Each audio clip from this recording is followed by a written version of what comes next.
നമസ്കാരം, ന്യൂസ് സ്കാനിലേക്ക് ഏവർക്കും സ്വാഗതം.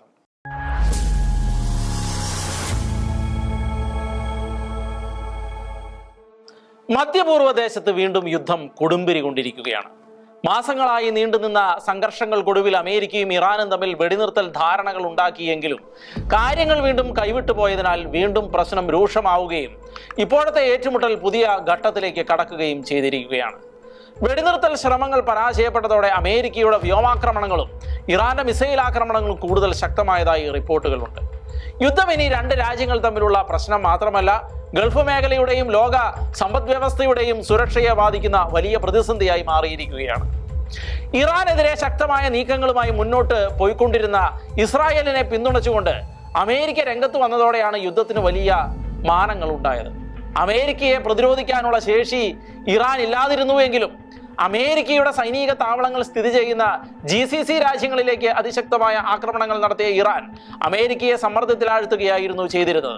എന്നാൽ ഇറാന്റെ അണ്വായുധ വ്യവഹാരങ്ങളും അതിനുള്ള അവിശുദ്ധ നീക്കങ്ങളും പൂർണ്ണമായി ഇല്ലാതാക്കുന്നത് വരെ യുദ്ധത്തിൽ നിന്ന് പിന്മാറില്ല എന്നുള്ള നിലപാടിൽ തന്നെയായിരുന്നു ഇസ്രായേലെങ്കിലും അമേരിക്കയുടെ താല്പര്യം പരിഗണിച്ച് യുദ്ധത്തിന് വെടിനിർത്തൽ കരാറിലൂടെ താൽക്കാലിക ശമനമുണ്ടാക്കുന്ന ഒരു ഇടക്കാല ധാരണ രൂപപ്പെട്ടിരുന്നുവെങ്കിലും അതൊരു സ്ഥിരമായ സമാധാനത്തിലേക്ക് എത്തിച്ചേർന്നിരുന്നില്ല. അതിന് പ്രധാനപ്പെട്ട കാരണം ഹോർമൂസ് മേഖലയിലെ കപ്പലുകൾക്ക് നേരെ ഇറാൻ നടത്തിയ ആക്രമണങ്ങളായിരുന്നു. അത് കൃത്യമായ കരാർ ലംഘനമായിരുന്നതിനാൽ തിരിച്ചടിക്കായി രംഗത്തിറങ്ങിയ അമേരിക്ക ഇറാനിലെ ലക്ഷ്യങ്ങൾക്കെതിരെ വീണ്ടും വ്യോമാക്രമണം നടത്തിയതോടെയാണ് കാര്യങ്ങൾ വീണ്ടും കൈവിട്ടു പോകുന്ന നിലയിലേക്ക് എത്തിയിരിക്കുന്നത്. അമേരിക്കയുടെ ആക്രമണങ്ങൾക്കുള്ള മറുപടി എന്ന വണ്ണം ഇറാൻ പഴയപടി ഗൾഫ് മേഖലകളിലെ അനേകം അമേരിക്കൻ സൈനിക താവളങ്ങൾ ലക്ഷ്യമിട്ട് മിസൈൽ ഡ്രോൺ ആക്രമണങ്ങൾ നടത്തുകയുണ്ടായി.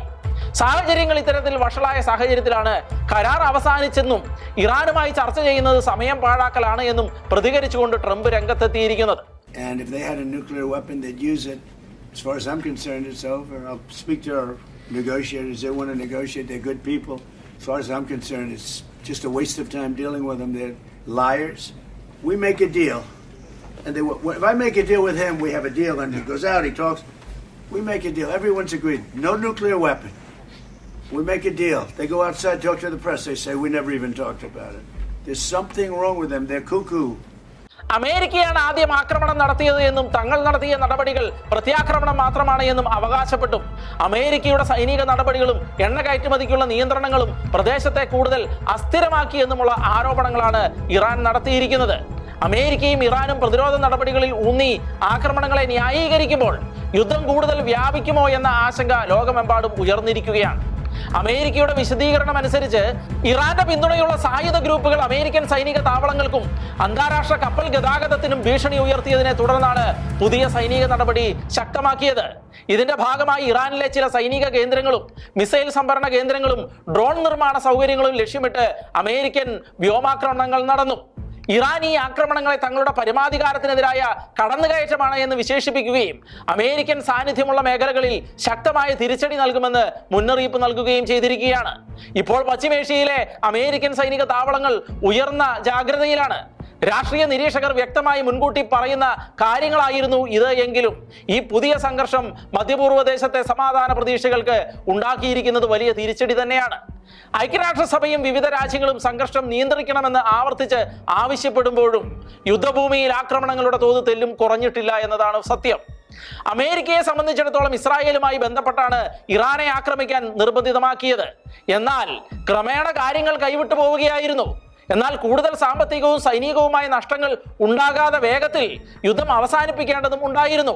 എന്നിട്ടും ഇതൊന്നും ഒരിടത്തേക്കും എത്താത്ത വിധത്തിൽ യുദ്ധം പിന്നെയും നീളുന്ന കാഴ്ചകൾ ലോകത്ത് വലിയ ചോദ്യചിഹ്നമായി മാറിയിരിക്കുകയാണ്. ഇറാന്റെ വിസ്തീർണം വലുതാണ്. അവിടുത്തെ ജനസംഖ്യ ഏകദേശം 90 ദശലക്ഷത്തോളമാണ്. ഭൂഗർഭ മിസൈൽ കേന്ദ്രങ്ങൾ, ഡ്രോൺ നിർമ്മാണം, ആഭ്യന്തര സൈനിക വ്യവസായം എന്നിവ കാരണം വ്യോമാക്രമണം മാത്രം കൊണ്ട് യുദ്ധം അവസാനിപ്പിക്കാൻ കഴിയില്ല എന്ന കാര്യമാണ് ഇതുവരെയുള്ള ആക്രമണ പ്രത്യാക്രമണങ്ങളിൽ നിന്നും ബോധ്യമായിട്ടുള്ളത്. ഇപ്പോഴത്തെ അമേരിക്കയുടെ ലക്ഷ്യം ഭരണകൂടം മാറ്റുക എന്നതായിരിക്കണമെന്നില്ല. വലിയ തോതിലുള്ള കരയുദ്ധം നടത്താൻ ഇറങ്ങിയാൽ അമേരിക്കയ്ക്ക് ലക്ഷക്കണക്കിന് സൈനികരെയും വൻ സാമ്പത്തിക ചെലവും ദീർഘകാല ബാധ്യതയും ആവശ്യമായി വരികയും ചെയ്യും. ഇറാഖ്, അഫ്ഗാനിസ്ഥാൻ യുദ്ധങ്ങളുടെ പരിണത ഫലങ്ങളെക്കുറിച്ച് വ്യക്തമായിട്ട് അറിയാവുന്ന അമേരിക്ക ഇത്തരമൊരു നീക്കത്തിൽ വളരെ ജാഗ്രത പുലർത്തുന്നു. ഇറാനുമായി ബന്ധമുള്ള വിവിധ സായുധ ഗ്രൂപ്പുകൾ പശ്ചിമേഷ്യയിലെ പല ഭാഗങ്ങളിലും പ്രവർത്തിക്കുന്നുണ്ട്. അതിനാൽ നേരിട്ടുള്ള യുദ്ധം പല മുന്നണികളിലേക്കും വ്യാപിക്കാനുള്ള സാധ്യതകളും നിലനിൽക്കുന്നുണ്ട്. ഈ യുദ്ധത്തിൽ ഏറ്റവും പ്രധാനപ്പെട്ടത് ഹോർമൂസ് തന്നെയാണ്. അവിടെ കാര്യങ്ങൾ കൈവിട്ടാൽ അത് അമേരിക്കയുടെ സഖ്യരാജ്യങ്ങളെയും ബാധിക്കും. പല രാജ്യങ്ങളും യുദ്ധം വ്യാപിക്കരുത് എന്ന് ആഗ്രഹിക്കുന്നവർ തന്നെയാണ്. ചില രാജ്യങ്ങൾ അമേരിക്കയെ പിന്തുണയ്ക്കുമ്പോൾ ചിലത് ഇറാനുമായി നയതന്ത്ര ബന്ധം നിലനിർത്തുന്നു. അതിനാൽ സമ്പൂർണ്ണ സൈനിക വിജയത്തെക്കാൾ സമ്മർദ്ദം, ഉപരോധം, ചർച്ചകൾ എന്നിവയുടെ സംയോജനമാണ് പലപ്പോഴും നടപ്പിലാക്കപ്പെടുന്നത്. അതിനാൽ സൈനിക ശക്തി മാത്രം യുദ്ധം വേഗത്തിൽ അവസാനിപ്പിക്കുമെന്ന് ഉറപ്പില്ല. രാഷ്ട്രീയ ലക്ഷ്യങ്ങൾ, സാമ്പത്തിക ചെലവ്, പ്രാദേശിക സ്ഥിരത, അന്താരാഷ്ട്ര പിന്തുണ എന്നിവയും യുദ്ധത്തിന്റെ ദൈർഘ്യം നിർണ്ണയിക്കുന്ന പ്രധാന ഘടകങ്ങൾ തന്നെയാണ്. അതേക്കുറിച്ച് ഷെക്കേന നടത്തിയ ചർച്ചയിൽ പങ്കെടുത്ത അന്താരാഷ്ട്ര നിരീക്ഷകനായ ഡോക്ടർ അഭിലാഷ് ജി രമേശ് പറഞ്ഞത് ഇങ്ങനെയാണ്.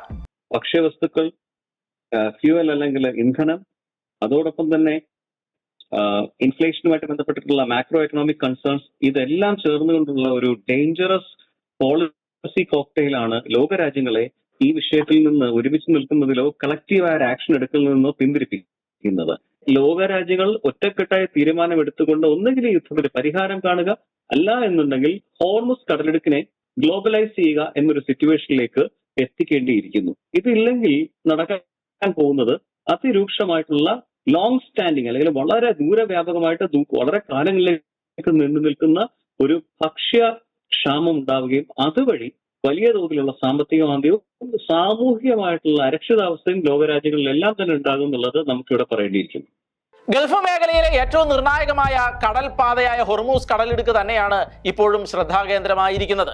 ലോകത്തിലെ വലിയൊരു വിഹിതം അസംസ്കൃത എണ്ണ ഈ വഴിയിലൂടെ കടന്നു പോകുന്നതിനാൽ ഈ മേഖലയിൽ ചെറിയൊരു സൈനിക ഏറ്റുമുട്ടൽ പോലും ആഗോള എണ്ണവിലയെയും ചരക്ക് ഗതാഗതത്തെയും ഇൻഷുറൻസ് ചെലവുകളെയും ബാധിക്കും. അത്തരം പ്രതിസന്ധിയുടെ നാളുകളിലൂടെയാണ് ലോകം കഴിഞ്ഞ മാസങ്ങളിൽ മുഴുവൻ കടന്നുപോയത്. ഇപ്പോൾ സംഘർഷം വീണ്ടും രൂക്ഷമായതോടെ അന്താരാഷ്ട്ര എണ്ണവില ഉയരുകയും ധനവിപണികളിൽ ആശങ്ക വർദ്ധിച്ചിരിക്കുകയുമാണ്. അമേരിക്കൻ സൈനിക സാന്നിധ്യം ശക്തമായ ഗൾഫ് രാജ്യങ്ങളായ ഖത്തർ, ബഹ്റൈൻ, കുവൈത്ത്, UAE എന്നിവിടങ്ങളിലാണ് ഇപ്പോൾ ആശങ്ക ശക്തമായിരിക്കുന്നത്. ഈ രാജ്യങ്ങളിലുള്ള അമേരിക്കൻ സൈനിക കേന്ദ്രങ്ങൾ ആക്രമണ സാധ്യത നേരിടുന്നതിനാൽ സുരക്ഷ ശക്തമാക്കിയിട്ടുണ്ട്. GCC രാജ്യങ്ങൾ യുദ്ധത്തിൽ നേരിട്ട് പങ്കാളികളല്ല എങ്കിലും അമേരിക്കൻ സൈനിക താവളങ്ങൾ ഇവിടെ ഉള്ളതിനാൽ അവ ഇറാന്റെ സ്ഥിര ലക്ഷ്യസ്ഥാനങ്ങൾ കൂടിയാണ്. ഇത്തരമൊരു സാഹചര്യം ഉണ്ടായാൽ പശ്ചിമേഷ്യയിലെ സാമ്പത്തിക പ്രവർത്തനങ്ങൾക്കും വിമാന സർവീസുകൾക്കും കപ്പൽ ഗതാഗതത്തിനും ഗുരുതരമായ പ്രത്യാഘാതങ്ങൾ തന്നെയായിരിക്കും ഉണ്ടാകാൻ പോകുന്നത്. ഹോർമൂസിൽ സംഘർഷം ശക്തമാകുന്നതോടെ എണ്ണയുടെ ആഗോള വിതരണം തടസ്സപ്പെടുകയും അന്താരാഷ്ട്ര വിപണിയിൽ എണ്ണവില കുതിച്ച് ഉയരുകയും ചെയ്യും എന്നതിനാൽ അതിന്റെ പ്രതിഫലം ലോകമെമ്പാടുമുള്ള ഇന്ധനവില, ഗതാഗത ചെലവ്, ഭക്ഷ്യവില, പണപ്പെരുവം എന്നിവയിൽ കഴിഞ്ഞ തവണത്തേതിനേക്കാൾ ശക്തമായി തന്നെ പ്രകടമാകുമെന്നുള്ള കാര്യം ഉറപ്പാണ്.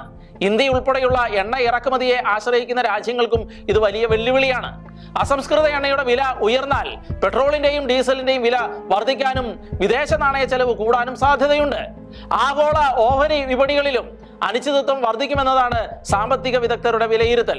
അതേസമയം യുദ്ധം വ്യാപിക്കാതിരിക്കാൻ സൗദി അറേബ്യ, ഖത്തർ, ഒമാൻ തുടങ്ങിയ രാജ്യങ്ങൾ നയതന്ത്ര ഇടപെടലുകൾ ശക്തമാക്കണമെന്ന് അന്താരാഷ്ട്ര സമൂഹം ആവശ്യപ്പെടുന്നുണ്ട്. എന്നാൽ ഓരോ പുതിയ ആക്രമണവും സമാധാന ചർച്ചകളെ കൂടുതൽ സങ്കീർണമാക്കുകയാണ്. യുദ്ധം ആരംഭിക്കുന്നതോടെ ഹിസ്ബുള്ള പോലെയുള്ള ഇറാന്റെ പ്രോക്സികളും യുദ്ധത്തിനിറങ്ങും. അമേരിക്കയുടെ വെടിനിർത്തൽ നിർദ്ദേശങ്ങളെ തുടർന്ന് ലെബനോനെ ആക്രമിക്കുന്നത് നിർത്തണമെന്ന് ഇസ്രായേലിനോട് ആവശ്യപ്പെട്ടതിലൂടെ ഹിസ്ബുള്ളകൾ തങ്ങളുടെ മിലീഷ്യകളാണ് എന്ന് ഇറാൻ തുറന്ന് സമ്മതിക്കുകയായിരുന്നു.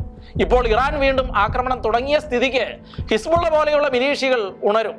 ഇറാൻ വർഷങ്ങളായി ഹിസ്ബുള്ളകൾക്ക് ധനസഹായവും ആയുധ സഹായവും പരിശീലനവും നൽകിയിട്ടുണ്ടെന്ന് അമേരിക്കയും ഇസ്രായേലും ഉൾപ്പെടെ നിരവധി രാജ്യങ്ങളും വിശകലന വിദഗ്ധരും വിലയിരുത്തുന്നുണ്ട്.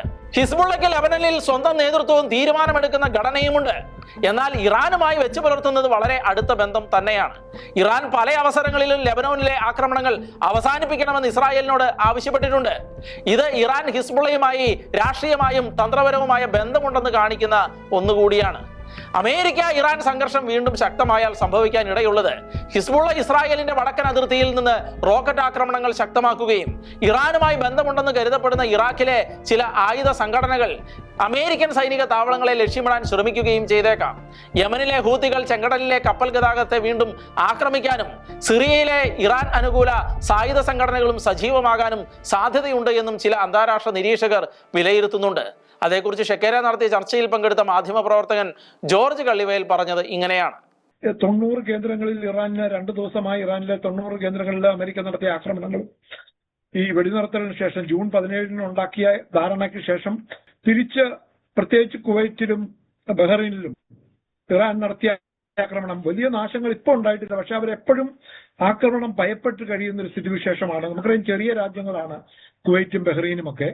അവിടെ ഈ അമേരിക്കയുടെ വലിയ തോതിലുള്ള സൈനിക സന്നാഹങ്ങള്, സൈനിക കേന്ദ്രങ്ങൾ അവിടെയുണ്ട്. അവർ വളരെ ആശങ്കയിലാണ്. കാര്യം നേരിട്ടൊരു പ്രതിസന്ധി ഇപ്പം വരുന്നില്ലായിരിക്കാം, പക്ഷെ ആശങ്ക എപ്പോഴാണ് എവിടെയാണ് മിസൈലും ഡ്രോണും പതിക്കുന്നത് എന്ന് പറയാൻ കഴിയാത്ത ഒരു സ്ഥിതിവിശേഷം. കാരണം അമേരിക്കയെ നേരിട്ട് ആക്രമിക്കാൻ കഴിയാത്തത് കൊണ്ട് ഈ ആക്രമണം മുഴുവൻ ഈ ഗൾഫിലെ രാജ്യങ്ങൾക്ക് നേരിട്ട് തന്നെ ഇന്ത്യയും മലയാളികളെയും ബാധിക്കുകയാണ്. അമേരിക്ക ഇറാൻ സംഘർഷം രണ്ട് രാജ്യങ്ങൾ തമ്മിലുള്ള ഏറ്റുമുട്ടൽ മാത്രമല്ല, ഇതിന് പിന്നിൽ ലോക രാഷ്ട്രീയത്തിന്റെ സങ്കീർണതയും മഹാശക്തികളുടെ താല്പര്യങ്ങളും ഒളിഞ്ഞുകിടക്കുന്നുണ്ട് എന്ന റിപ്പോർട്ടുകൾ ഇപ്പോൾ പുറത്തു വരുന്നുണ്ട്. അമേരിക്കയുടെ പ്രധാന ലക്ഷ്യം പശ്ചിമേഷ്യയിലെ സൈനിക സാന്നിധ്യവും കപ്പൽ ഗതാഗത സുരക്ഷയും സഖ്യരാജ്യങ്ങളുടെ സുരക്ഷയും ഉറപ്പാക്കുക ആണ് എന്ന് വാഷിംഗ്ടൺ ഇതിനോടകം പലതവണ വ്യക്തമാക്കിയിട്ടുള്ളതാണ്. റഷ്യയും ചൈനയും സംഘർഷം കൂടുതൽ വഷളാകരുതെന്ന് ആവശ്യപ്പെടുന്നുണ്ടെങ്കിലും നയതന്ത്ര തലത്തിൽ ഇറാനുമായി അവർ അടുത്ത ബന്ധം തുടരുകയാണ്. യൂറോപ്യൻ രാജ്യങ്ങൾ വെടിനിർത്തലിനും ചർച്ചകൾക്കും മുൻഗണന നൽകണമെന്ന് ആവശ്യപ്പെടുന്നു. ഐക്യരാഷ്ട്രസഭയും തുടർച്ചയായി സമാധാന ചർച്ചകൾക്ക് ആഹ്വാനം ചെയ്യുന്നുണ്ടെങ്കിലും യുദ്ധഭൂമിയിലെ യാഥാർത്ഥ്യം അത്ര വലിയ പ്രതീക്ഷയല്ല നൽകുന്നത്. യുദ്ധം കൂടുതൽ വ്യാപിച്ചാൽ നിരവധി സാധ്യതകളാണ് വിദഗ്ധർ ചൂണ്ടിക്കാണിക്കുന്നത്. ഹൊർമൂസ് കടലിടുക്കിലെ വ്യാപാരത്തിൽ കൂടുതൽ തടസ്സം നേരിടുകയും അന്താരാഷ്ട്ര വിമാന സർവീസുകളും കപ്പൽ ഗതാഗതവും ബാധിക്കുമെന്നും സൈബർ ആക്രമണങ്ങൾ വർദ്ധിക്കുകയും എണ്ണയുൽപാദന കേന്ദ്രങ്ങൾ ലക്ഷ്യമാക്കിയാൽ ആഗോള ഊർജ്ജ വിപണിയിൽ വലിയ അനിശ്ചിതത്വം സൃഷ്ടിക്കപ്പെടുകയും ചെയ്യുമെന്നാണ് ഇവർ ചൂണ്ടിക്കാണിക്കുന്നത്. പശ്ചിമേഷ്യയിലെ ഓരോ സംഘർഷവും ലോകത്തിന്റെ സാമ്പത്തികവും രാഷ്ട്രീയവുമായ ക്രമത്തെ അതീവ ഗൗരവമായിട്ടാണ് സ്വാധീനിക്കുന്നത്. ഇപ്പോൾ നടക്കുന്ന അമേരിക്ക ഇറാൻ ഏറ്റുമുട്ടൽ അതിന്റെ ഏറ്റവും പുതിയ ഉദാഹരണമാണ്. യുദ്ധം തുടരുന്ന ഓരോ ദിവസവും സാധാരണ ജനങ്ങളാണ് ഏറ്റവും വലിയ വില നൽകുന്നത്. ജീവനഷ്ടം, അഭയാർത്ഥി പ്രതിസന്ധി, സാമ്പത്തിക തകർച്ച, ഊർജ്ജ പ്രതിസന്ധി എന്നിവ അതിന് നേരിട്ടുള്ള പ്രത്യാഘാതങ്ങളാണ്. എണ്ണവിലയിലെ ചാഞ്ചാട്ടം ലോകമെമ്പാടുമുള്ള ജനങ്ങളുടെ ദൈനംദിന ജീവിതത്തെ ബാധിക്കും. വികസിത രാജ്യങ്ങൾ മുതൽ വികസ്വര സമ്പദ് വ്യവസ്ഥകൾ വരെ പണപ്പെരുപ്പവും വ്യാപാര അനിശ്ചിതത്വവും നേരിടേണ്ടി വരും. ആഗോള നിക്ഷേപങ്ങളിലും സാമ്പത്തിക വളർച്ചയിലും തിരിച്ചടി ഉണ്ടാകാനുള്ള സാധ്യതയും നിലനിൽക്കുന്നുണ്ട്. ഇതോടൊപ്പം മധ്യപൂർവ്വ ദേശത്ത് സമാധാനം പുനഃസ്ഥാപിക്കാൻ അന്താരാഷ്ട്ര സമൂഹത്തിന്റെ പങ്ക് നിർണായകമാണ്. നയതന്ത്ര ചർച്ചകൾ, പ്രാദേശിക സഹകരണം, സൈനിക നിയന്ത്രണം എന്നിവയ്ക്ക് മുൻഗണന ലഭിക്കാതെ പോയാൽ സംഘർഷം കൂടുതൽ രാജ്യങ്ങളിലേക്ക് വ്യാപിക്കാനുള്ള സാധ്യതയും തള്ളിക്കളയാനാവില്ല.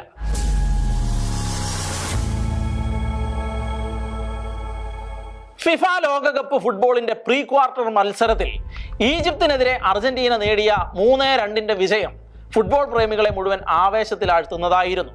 വിജയം അപ്രാപ്യമാകുന്ന വിധത്തിലുള്ള 2-0 എന്ന ഈജിപ്തിന്റെ സ്കോറിൽ നിന്നും ഒരു തിരിച്ചുവരവ് അസാധ്യമായിരിക്കെ ചാരത്തിൽ നിന്ന് കുതിച്ചുയർന്ന ഫീനിക്സ് പക്ഷിയെ പോലെയായിരുന്നു കാൽപന്ത് കളിയുടെ രാജകുമാരൻ നയിക്കുന്ന ലോക ചാമ്പ്യന്മാർ ഏവരെയും അമ്പരപ്പിച്ചുകൊണ്ട് ശക്തമായ തിരിച്ചറിവ് നടത്തിയത്. അർജന്റീനയെ സമ്മർദ്ദത്തിലാഴ്ത്തുന്ന തരത്തിൽ ഉജ്ജ്വലമായ കളി തന്നെയായിരുന്നു ഏഷ്യൻ രാജ്യമായ ഈജിപ്ത് പുറത്തെടുത്തത്.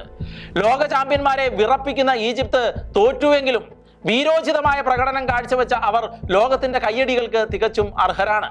എന്നാൽ കായിക മത്സരങ്ങൾ നടക്കുന്ന കളിക്കളത്തിൽ നേരിട്ടുമല്ലാതെയും മത്സരം വീക്ഷിക്കുന്ന കോടിക്കണക്കിന് കാണികളുടെ മുന്നിൽ മത്സരിച്ച് ജയിച്ചവരെ താഴ്ത്തിക്കെട്ടുന്ന തരത്തിലും അവരുടെ ആധികാരികമായ വിജയത്തിന്റെ നിറം കെടുത്തുന്ന തരത്തിലും ഈജിപ്ഷ്യൻ പക്ഷത്തു നിൽക്കുന്ന ചില കുത്തിത്തിരിപ്പ് ആരാധകർ പടച്ചുവിട്ടത് അങ്ങേയറ്റത്തെ അസംബന്ധങ്ങളാണ്.